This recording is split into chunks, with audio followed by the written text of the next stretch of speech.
Hey, what's up, everybody? BDO 44 coming at you with another video. All right, so I feel like rapid firing off some basketball talk. By the way, it is in the middle of the daytime. I'm just underneath my covers because it's kind of cold in my house, and I don't know what the heck that's about. Trying to warm up or whatever. Anyway, at any rate, it's just a few things I'm looking at, man, at absolute random, and so I just figured I'd just turn on the camera and see what happens. Uh, the Boston Celtics. This team is kicking butt, man. I hate them with all my heart and soul as a Laker fan, but of course we've been very objective about the Celtics over the years because they are oiled machine, plays fantastic defense, and they've added some pieces to their situation that I really respect. In Malcolm Brogdon, a healthy Malcolm Brogdon, who is someone who's basically an all-star, and some other guys as well who have just put them in a position to kind of just stay who they've been. It's not nothing too major in terms of the moves that they've made, but you love the fact that even though they've had their scandal with the coach, Mazzulla has come in and has just kept them on a string. And they went into Phoenix, another team that's had a very serious scandal and situation, and just blew them all the way out. And so I just wanted to acknowledge that and say my piece on the Celtics. The thing about the Celtics is I'm wondering if they are peaking early. This is a team that I do believe is talented as all heck, but I do also understand that they got Time Lord coming back. And with Time Lord coming back, he's going to shuffle the rotation a bit, and I wonder if it's for the better.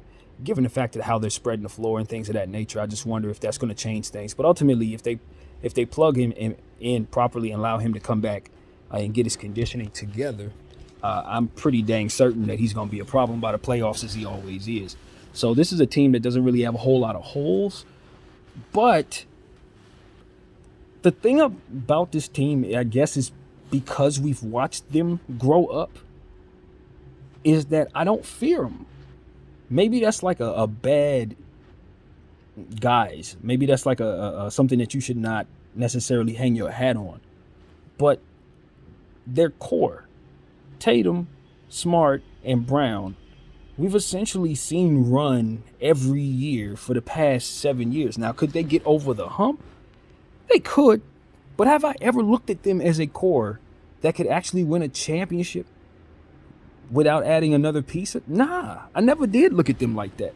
I always thought that they needed an Anthony Davis to make them a champion.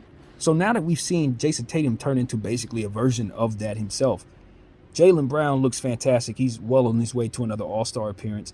Smart is healthy and playing fresh off of Defensive Player of the Year. They got guys that have entered their situation like Williams and, of course, Brogdon once again. And as I said, Tom Lord again. And so many other players as well. Pritchard that I like there as well. Obviously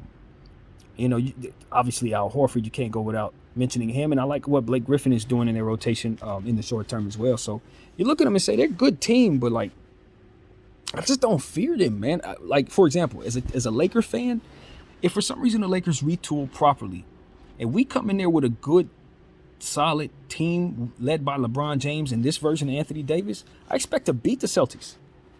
I expect to beat them because I don't think they have enough quality defensive size outside of Time Lord, of course, whom I don't know how he's coming back, what health level he's going to be at.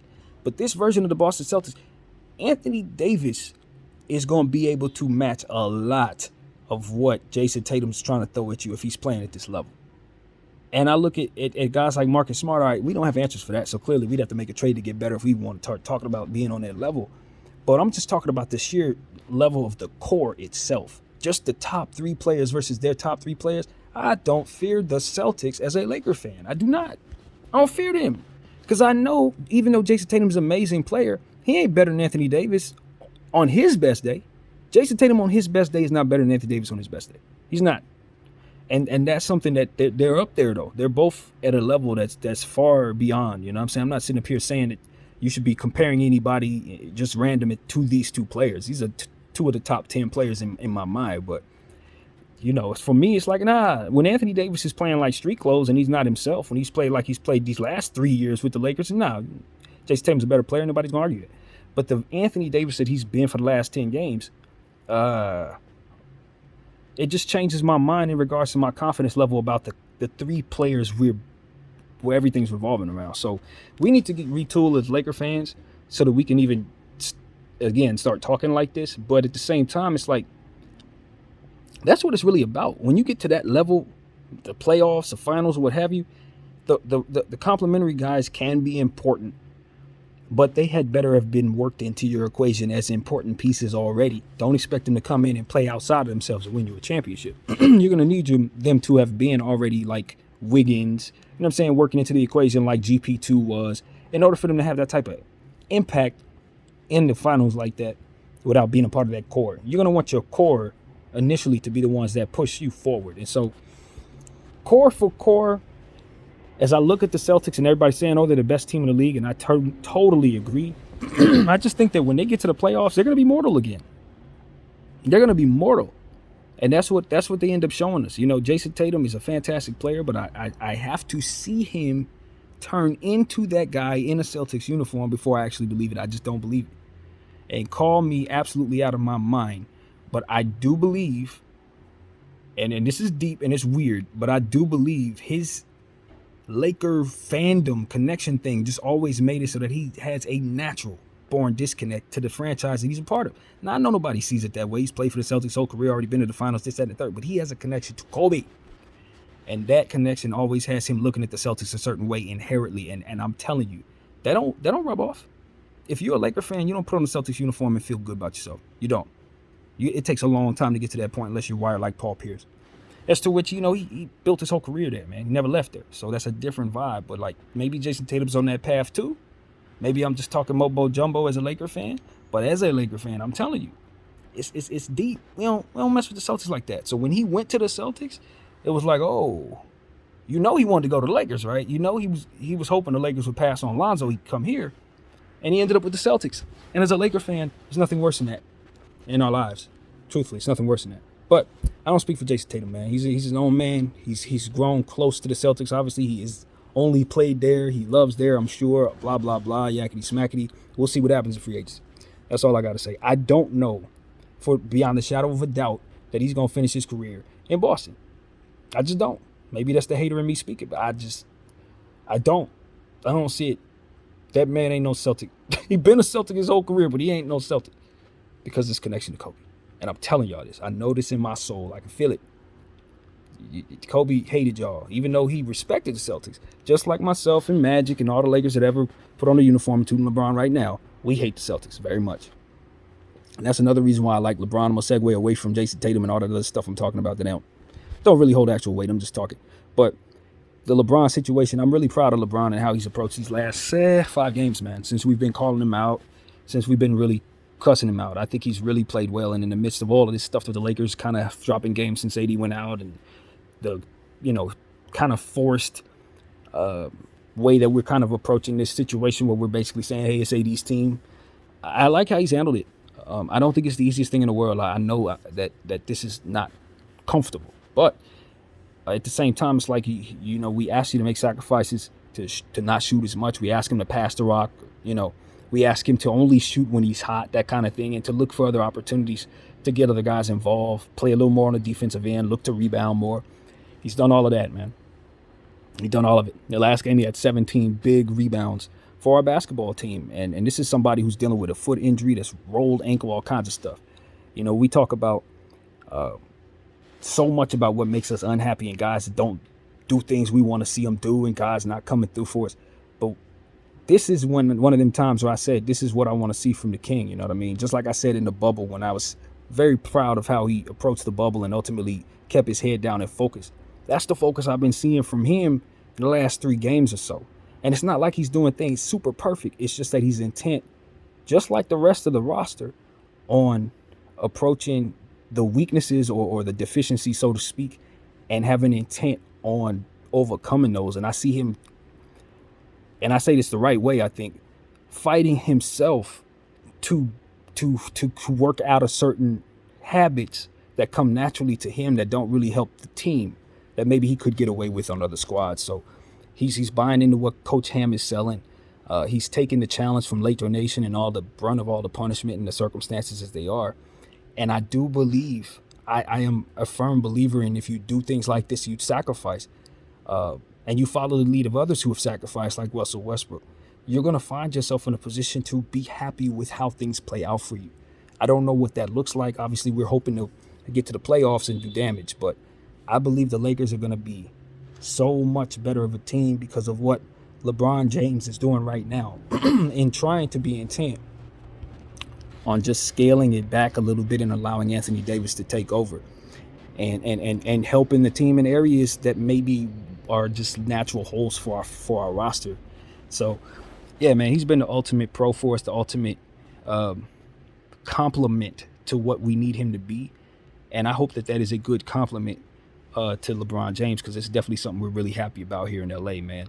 Sometimes the things that we want players to do are not always the things that look conventional here, I think, because we've been through so many different battles and we've been through so many different types of seasons to where we really do understand that it's hard for a superstar to have to take some steps back. It's hard for a superstar to say to himself, you know what? I know I could get 50 points, but I'm going to help this guy who's only capable of getting 18 points get his best.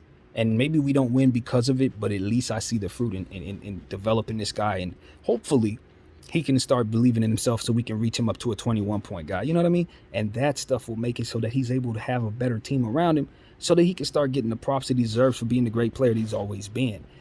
It's the fact that he loses that gives all of his naysayers so much ammo, including myself when I wasn't a fan, when he was playing for other teams. We all were able to always go to the fact that he didn't win as much in the finals, even though he got there all the time. And I do believe a lot of that had to do with just some of the roster decisions that he ultimately influences. We talk about and everybody talks about very much. So with where we're at right now, knowing that a lot of it is accredited to the choices that he's made with the organization, and a lot of it doesn't look so good to us, we want him to make the sacrifices to try to get the most out of it, even if it ain't a winning cause, even if it does look like a losing battle, because that's, first of all, he helped put it together, and second of all, second guessing himself in putting it together is a waste of his time. You believed in something and it looked unconventional on paper, but if it's going to work, it's going to be because you have the conventional belief that it can work. And I would say don't second guess the mind of LeBron James. You saw something in this that nobody else saw, and even the rest of us till this very second don't necessarily see it. But what I'm telling you is I'm looking at it closely, and what I'm seeing is something to believe in as they continue to work on themselves and get better and all that other stuff that I say that they're doing every single night as they've pulled themselves out of this hole. I want people to understand what I'm seeing. I'm seeing a team that went down 10-2 in the standings and then pulled themselves to 10-14 as of right now, and just dropped the last two games because their guy got hurt, in a very unfortuitous way. We probably would have won both of those games as well had he not. And that would make us a 500 ball club. So you see, it's not just that they found themselves in that hole and then we should, look at it for that.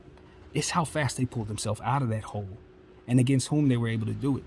And you get beat by teams that, are going to beat you as they give us a hard schedule. And then you find yourself playing against teams that want to tank and you handle business. And then you find yourself playing against good teams as well.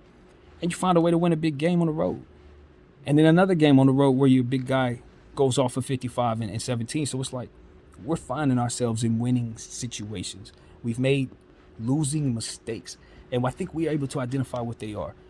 Some of the new ones, taking shots early in the shot clock, maybe transition defense, stuff like that. But as a team, I'm seeing us being intent on attacking those things. And so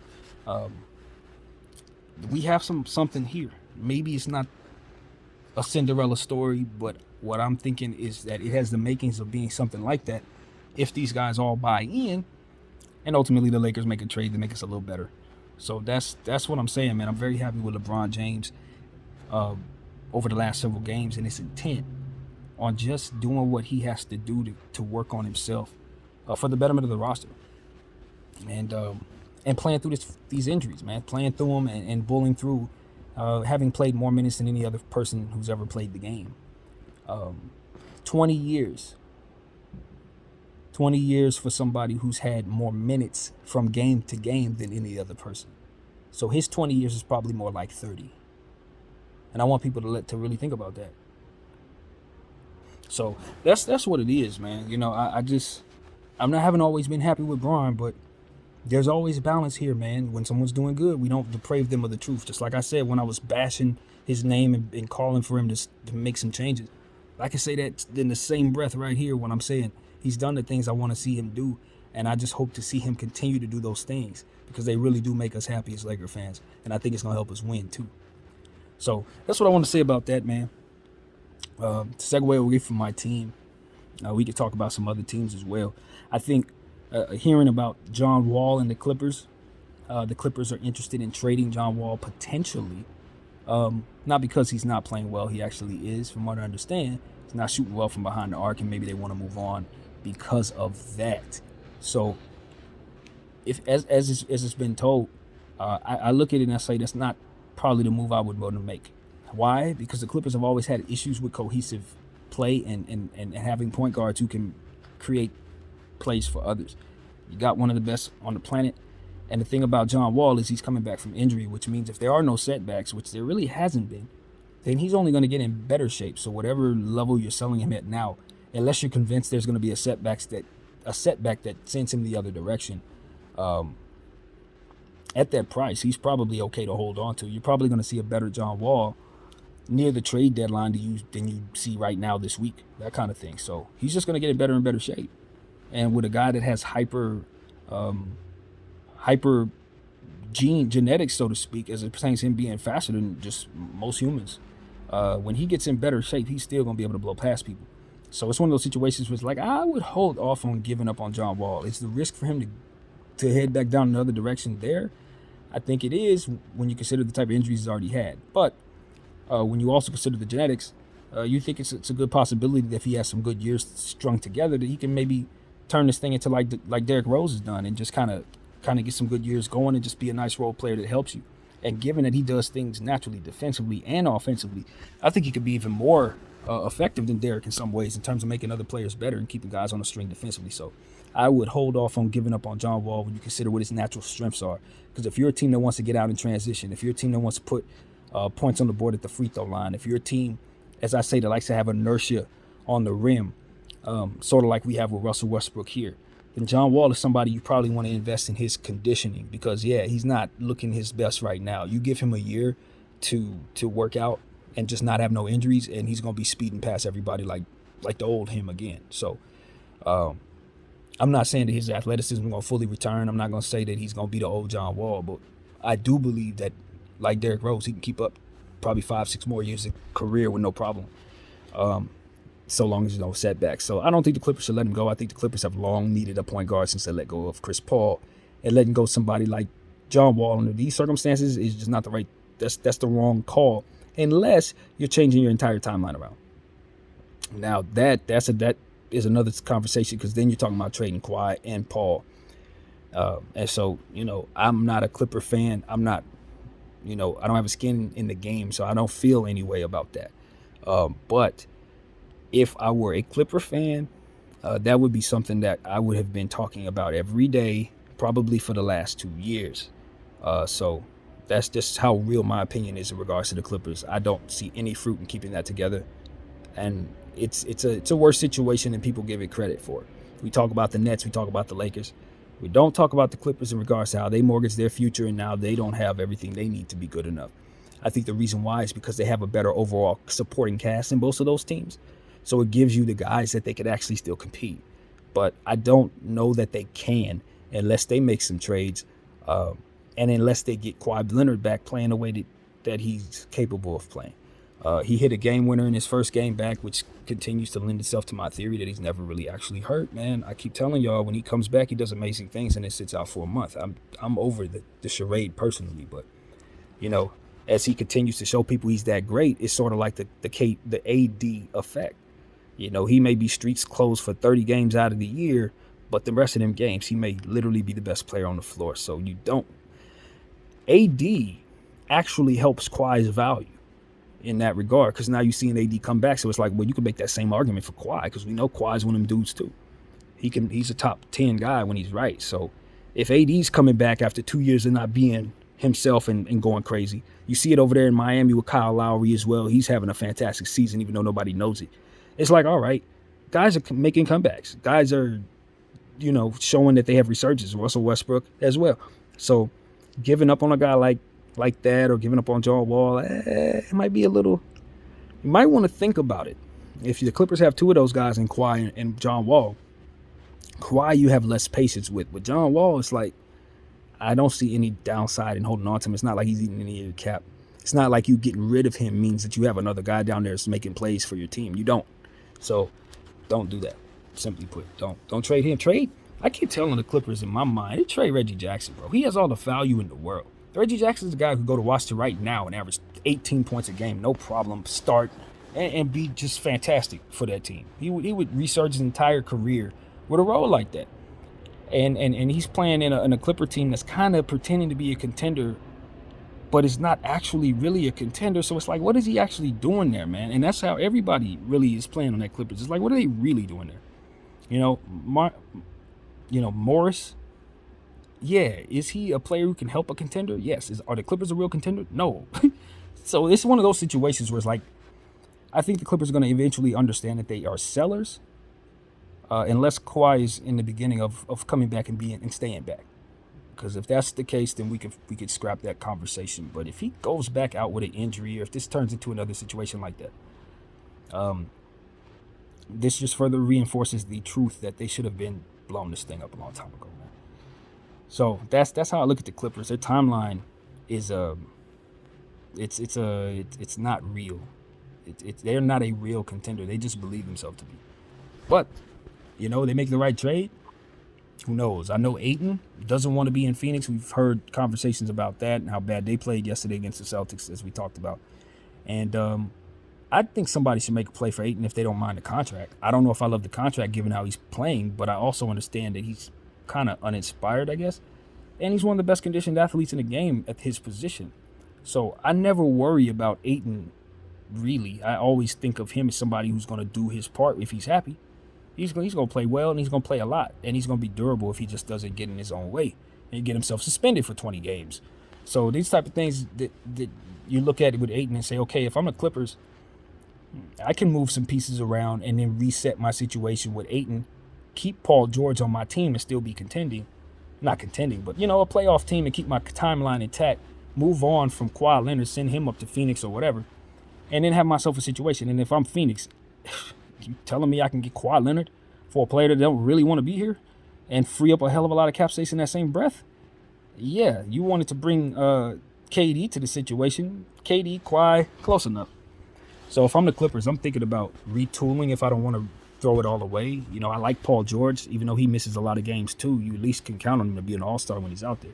I think you build around him. I think you make sure that he has a timeline that's intact, and you continue to invest in the fact that you've given all your picks away in Shea for him. You know what I'm saying? He's the guy that's been out there any damn way. Get him some help. I always say the Clippers have a good thing going with Paul George. They just have to recognize that and get the hell out of there with Kawhi Leonard, make his value come back and make some sense, and then retool around Paul George. Make Paul George a legitimate number 2 and use Kawhi Leonard to get you a legitimate number 1. It's simple. Not necessarily simple, but it is doable when you have what the Clippers have. Guys like Norman Powell, Terrence Mann, Zubats, they got value, man. Last year, they could have traded my guy that I always mention, Hartenstein. Could have got something for him, but they just don't really. It's like they're not ready to admit that they're not a real contender, so therefore they don't make decisions that help them become it. It's one of them things. You live in a lie, you don't fix yourself to ever actually become what it is that you're lying about. So that's kind of what it is, man. Them, the Nets, not real contenders, man. So as the Nets are starting to get it together, we can segue away from them. Salute to my boy Kyrie Irving for getting free with the Nike situation. I saw that he was, writing some stuff on his shoes, initially proclaiming his freedom from that. And hopefully he can find his way, Salute to Kobe, of course. The Kobe minutes, we always try to remember that.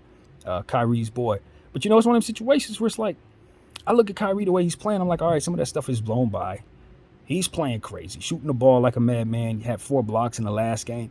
He is a guy that teams should be looking to acquire. Now, my Los Angeles Lakers, we, of course, have always had our eye on Kyrie Irving. The whole situation that just took place made us look at his value a little different. Therefore, we didn't want to give up 2 picks to get him. And bringing his piece in, for me, I'm certain that he's going to help us in some areas that we need. But we would need them defensive stats to come with him. He would need that, and we need his 3-point shooting to increase in percentage-wise, because we have that as an issue. And from what I understand, he's cold from behind the arc this year. But as far as I could tell, that's the one trade that may still be possible. There are others as well for sure, but that one is still there. But I wonder if we would have more issues with size. See, the Los Angeles Lakers, now that we look at what we are, we understand that when we were looking for Kyrie to come in, we kind of understood that AD was going to be the centerpiece, but we didn't know that we would be wanting to workhorse him to this degree, because obviously he's putting up 55 and 17, so it's like you don't really want these shots being taken away from him. So it's one of those situations where now what the Lakers actually need at this point is someone who doesn't necessarily take shots away from him, but someone who could further get him the ball, facilitate him, and then on the other side of the ball, be tall and strong enough to defend some of these dynamic guards that we have issues with. So the reality of our situation is Kyrie can be a piece that helps us, but he wouldn't address that problem, and that is the problem we currently have. So we have to want what can help us, you know what I mean? So if we can get that piece along with a Kyrie Irving and then maybe give up one pick, that would be something that would be ideal for in regards to those of us who want to bring Kyrie to the team. I'm still on board with bringing Kyrie to the team. I just don't look at his piece as the same way in regards to what it is that this team needs, because now we're not building necessarily around Bron. We need to make sure that AD has enough healthy pieces, tall guys to accompany him so that he can take on the minutes necessary with his injury issues and stuff like that. So we just have different needs than we thought we would need to start the season based on the ascension of our main player and the shuffling around of Bron and where we are in regards to where we're at with our team. So bringing Kyrie is still a big plus, but I don't know that his role is going to be the same. He's probably going to have more like a Schroeder type role on this team. And he kind of does Schroeder's type things in terms of his size. They're similar built. You still kind of have some of the same issues with the rebound and still have some of the same issues. So we would need to address wing, depth, and size. We got to get our center position straight. I love how TB's been playing, but I know better than to rely on him. I like how Damian Jones has been playing, but I know better than to rely on him. That's where we need to get better. If we can find a way to land one of those centers that can get us some real help in that front court, or a wing, a Darius Bazley or a Cam Reddish type would be an addition to our situation. John Collins type of player, even though I'd like a guy to be a little more defensive. He's somebody who can easily slip in and create so much space for AD because of the fact that he's going to be open in the corner to hit threes and such a dynamic also power forward that can kind of get 20, 30 points easily, taking shots away from AD in theory, but also taking away defense as well. So these are the type of things I'm just kind of brainstorming. His contract may not necessarily be there, but, type pieces. So that's really what it is, man. We want to bring Kyrie to a situation where we know for sure he can win, and for sure we're not asking him to lean in on his weaknesses and not being able to showcase his strengths. Right now in Brooklyn, the way they're set up, they're able to showcase his strengths. He's running crazy out there. Him and those guys are finding their synergy. I don't know for a fact that he would come here and have those same looks based on how we're set up. So that's what I'm looking at. I just have to rearrange my thought in regards to what we are and what it is that we need. But at the end of the day, once you bring in a player like Kai, you understand that he takes away some problems too. Now you have that dynamic point guard who can come at the defense. Now you got somebody who's going to get his calls. Now you have somebody who's hyper efficient scoring the ball. Now you have somebody who can break people down at all times. So no matter what the heck is going on, you definitely want to bring Kyrie's greatness to your basketball club, which is why I'm having this conversation. But does his piece mean the same things to us as it did when we were having the conversations in the summertime? No, it's different now. It's a lot different now because of what we are. So that's the truth of that. I really think the Lakers need to try to load up on, if we can get Cam Reddish for like a very minimal price without giving up pick equity, that should be done immediately. I don't think we should even think about that. That has to be done. Yeah, I've heard Jakob Poeltl's name a lot. Expiring contracts such as those guys. It was another name. Another center, can't think of who it is. Obviously, Zubac's in the process as well. It maybe be traded as well. You just look around and see who has the wings and try to grab them off these teams and put yourself in a position to be able to defend better and have more size on the floor. That is ultimately what I think my squad needs. So that is where my head is, man. that is it. I think there's really so much more to be said, but I gotta go check on my chicken because it's been in the oven for the whole time. So gotta make sure that thing is not burning or whatever. So that's where we at, man. I hope you guys enjoyed this video. My name is BDL44. I thank you all for watching. I'm out.